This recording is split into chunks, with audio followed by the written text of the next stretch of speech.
Okay, so my name is Megan Munro and I'm 46 and I work as, well, depends on what time of the day it is and what I'm feeling like, but I guess I'm an educator and I think I answered all of your questions. Is there more?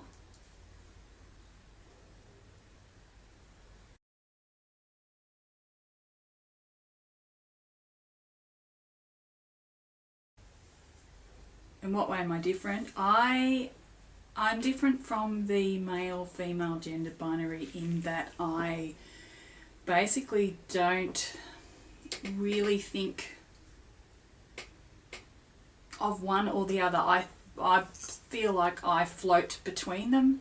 I do like what I would call the extremes. So I like the extreme masculine, so like the male, and the extreme feminine. But I believe I float around between them from one to the other. And I have days where I look more what would be stereotypically female, and I have days which I call my boy days, where I look more male and I put effort in to most days. Like my appearance, it's like every day is dress up day, every day is a way that I express who I am. So I rarely get dressed in the morning without that thought driving my presentation.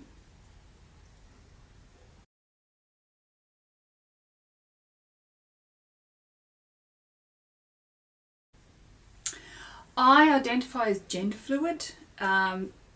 Labels are for soup cans, but they can be kind of useful in that they can give a bit of a rough idea to what to describe who you might be to other people, but everybody has their own view on what a particular label means.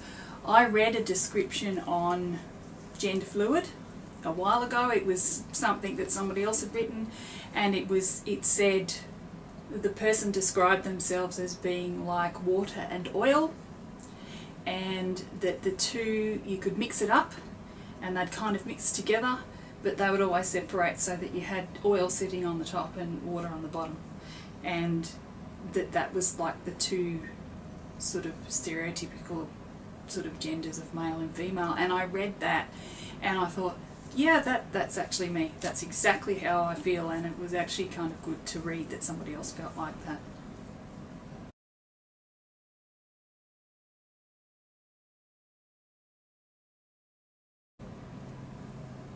Labels are, they're useful in that I can sort of slap the labels on myself and I can say things like I could say like, well, I use the label of queer because it's quite umbrella and it means many things, and if I describe myself as queer to somebody else, it gives them a bit of an idea as to who I am, but only a bit of an idea, because they will have they will associate their meaning to the word queer as well. I stopped a while ago describing myself as what I would call more specific labels. So to me, for example, lesbian is a very specific label. To me that implies a woman who is attracted to other women, who has relationships with other women. It describes, to me, it describes who they primarily have sex with. Now, for some people, lesbian would mean a woman who only has sex with other women, but there are lesbians who identify as lesbians who are much broader than that, so they might occasionally have sex with men, but they still identify as lesbians. So it's about the meanings that people put on it. So labels can be useful, but I think if you were having a conversation with somebody and it was relevant that they understand you, you would have to really clarify what that label meant to you if you wanted them to understand you, and vice versa.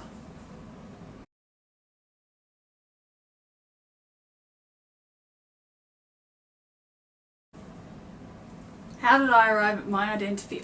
I don't even know if I've quite got there actually. 10 years ago I was, well, yeah, just on 10 years ago, I identified as a cisgendered, married, heterosexual woman. Now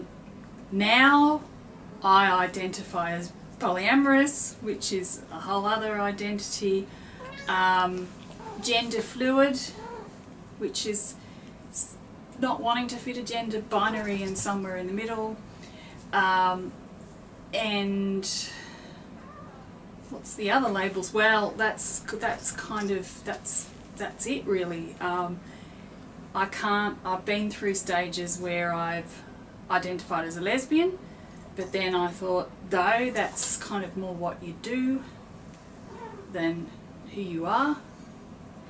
I can't, being gender fluid, I can't really, oh, I suppose I can identify as same-sex attracted, but I would say that I'm more pansexual now, because if I'm not really male and I'm not really female, I can't really be a lesbian, I can't really be a gay man, I can't really be heterosexual, so I kind of have to be pansexual.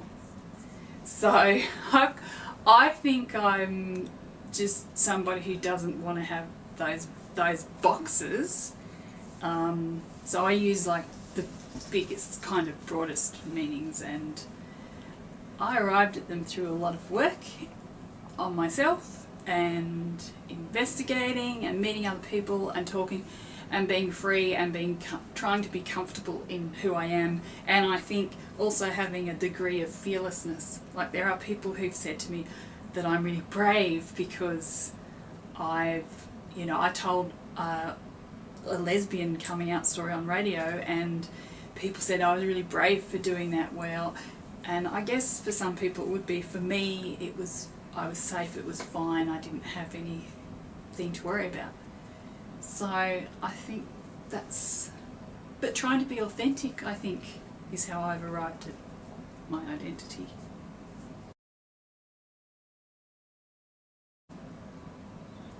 My identity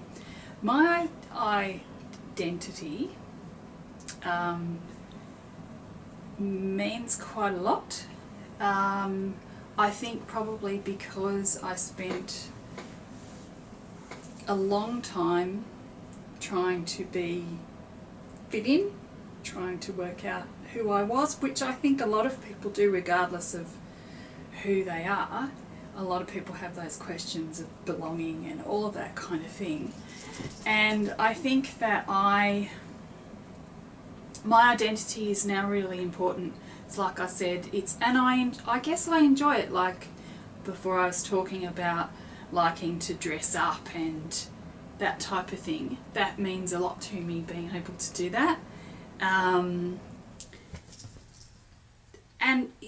identity is interesting because I think that a lot of people, it can take quite a bit to get to know people, really. People have all kinds of things hidden or not readily observed that can take a while to get to know. So I think what it means to me is trying to be authentic in everyone I deal with. And like, I work as a teacher, so I try to be authentic with my students, because a lot of them are disadvantaged young people, and a lot of them are struggling in the world, and I think it's important that they can understand that other people might have struggled in the world as well, and that they're not alone and all of that sort of thing.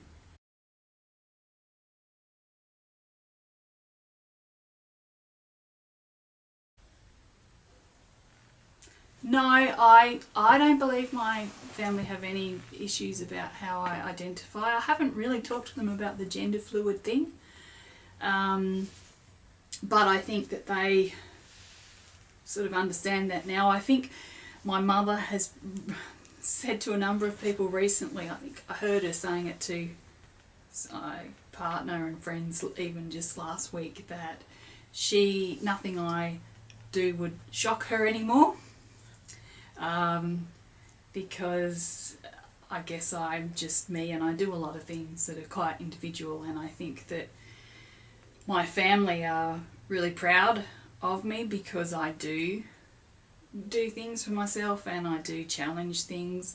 Ultimately, I think I have the same or very similar values to my parents. Both my mum and dad are both alive and still in a marriage. They'll be married 50 years this year, which I think is they're amazing role models to me, and I think that I've sort of helped them to understand a lot of things as well. So I don't think I think everybody's really proud of who I am and really supportive of me.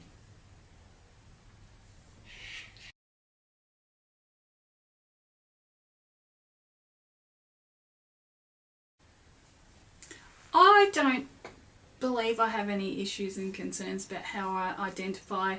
I don't necessarily go yelling things from the rooftops. When I meet people, I'm just me. But that means that I am authentic. So when I start talking about various things or myself, I don't leave bits out.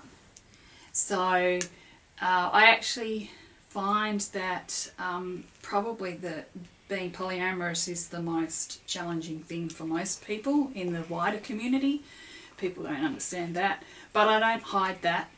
I will say my partner or one of my partners, and I give people that I'm getting to know an opportunity to kind of catch on as to what that means, and then I might make it clearer and say, I actually have two partners, and most people are fine, and the same with other aspects of myself.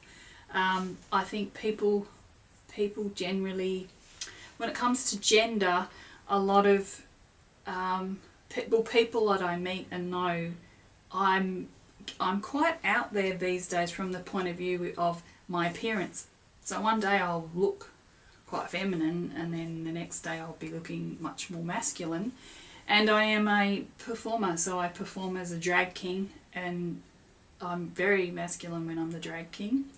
And I also do burlesque performance, which is like, you can't really get much more feminine type of performer than that. And it's taken a little while. I've been doing drag for 8 years, and I've been doing burlesque for 3 years. And it's taken some people, I think, in the wider community to work out that I'm the same person. But a lot of people already have known that, other performers. And it's actually, I think, me being me in that kind of very open format has actually, like, other people have started to think about their own gender and what gender means and that type of thing. So I think that's great.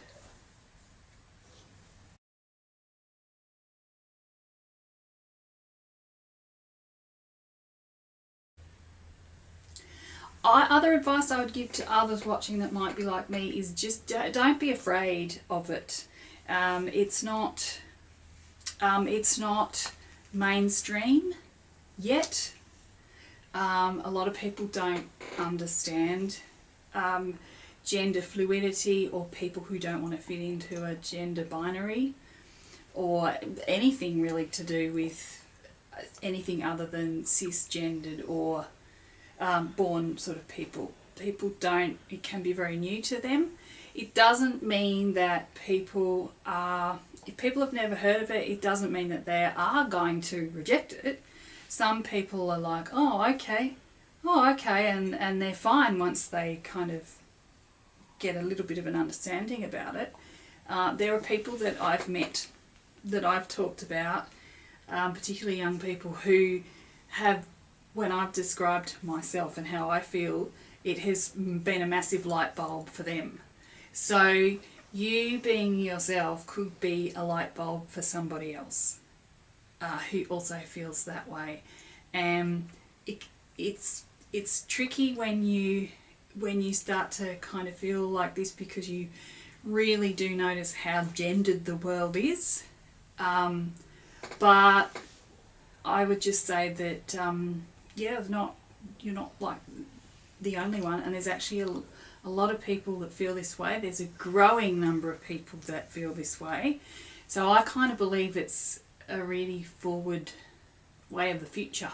And I think that it'll be different in 20 years' time. I think this will be quite different. And it's up to people, individuals, to be themselves in a sense, and open the world up and open people's eyes up.